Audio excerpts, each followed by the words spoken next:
Imagine you're at a Barbie, mates, tucking into a snag, when someone nicks your plate right from under your nose.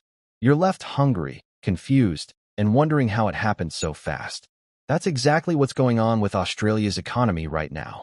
You're working your guts out, but your pay barely covers rent. A house is about as reachable as the moon, and the pollies are banging on about how great things are. Spoiler alert, it's not an accident. It's a slick, calculated swindle pulling wealth from everyday Aussies like you and me and funneling it to politicians, corporate fat cats, and foreign powers.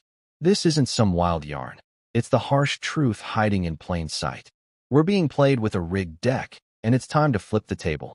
Let's unpack this mess. A runaway immigration scheme, a housing market turned casino, a dangerous dance with China, and a generational ripoff that's leaving young Aussies with nothing but crumbs. First up, the immigration juggernaut. The government's opened the floodgates, bringing in over 400,000 new Aussies in 2025 alone.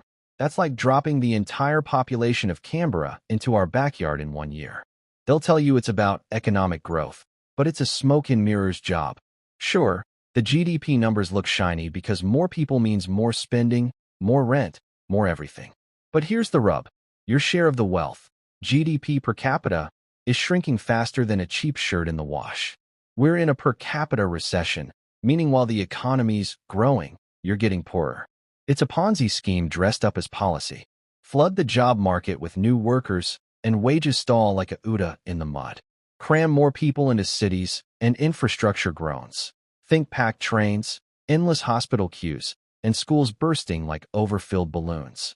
Meanwhile, the big winners are businesses scooping up cheap labor and property moguls watching their portfolios soar. And who's cheering from the sidelines? Politicians who own half the bloody rental market. Speaking of housing, let's talk about the great Australian dream that's become a nightmare. The median house price has shot past $1 million, while we built just 170,000 new homes last year against those 400,000 new arrivals. It's like inviting a crowd to dinner, but only cooking for half. Prices are through the roof, rents are a chokehold, and young Aussies are stuck couch surfing or living with mum and dad into their 30s. Who's cashing in? Politicians with investment properties worth millions, voting on laws that keep the housing bubble pumped while their bank accounts sing. One high-profile MP just snapped up a $4 million beachfront pad. Nice timing during a housing crisis, mate. It's not just bad luck. It's a conflict of interest so blatant it'd make a used car salesman blush. They're not fixing affordability because they're profiting from the chaos. It's like they've turned the property market into their personal pokie machine, and we're the ones feeding it coins. Now, let's zoom out to the elephant in the room, China. They're our biggest trading partner, pumping over $200 billion into our economy yearly, buying up everything from farms to power grids like they're at a Boxing Day sale. Sounds great, until you realize we're hooked on their cash like a gambler on the slots. When China flexed its muscle with $20 billion in trade sanctions a few years back, our coal, wine, and barley industries copped a hiding. That was just a taste of what they can do. We're so deep in their pocket that saying no feels like economic suicide. Chinese money's also pouring into our property market, pushing prices higher while tying our hands on national security. It's a trap. Sell your sovereignty for short-term bucks, and you're left begging for scraps when they tighten the screws. Our leaders know this, but keep doubling down, trading our independence for a quick profit that mostly lines elite pockets. This all feeds into the biggest sting of all, the great generational heist. By 2030, young Aussies face a future where owning a home is a fantasy, jobs are shaky, and starting a family feels like a luxury for the rich. Housing costs eat 40 to 50% of income, so the birth rate's crashing. Who can afford kids when you're bleeding rent? Meanwhile, older generations who bought homes for peanuts decades ago are sitting on million-dollar nests, not because they're geniuses, but because they got in before the system was gamed. It's a wealth transfer from young to old, workers to investors, and Aussies to foreigners, all rubber-stamped by a government that's in on the deal. The numbers don't lie.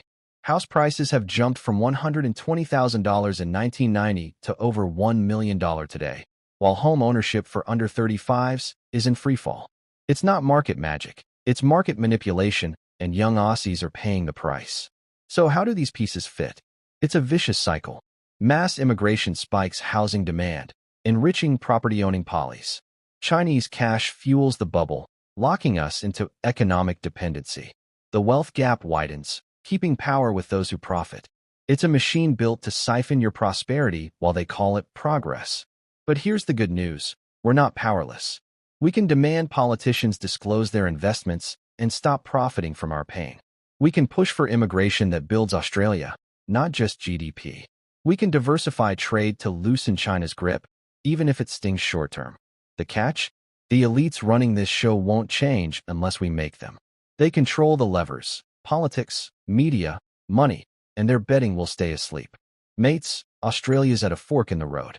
Keep swallowing the everything's fine pill, and we'll wake up in 2030 with no homes, no sovereignty, and no future for the next generation.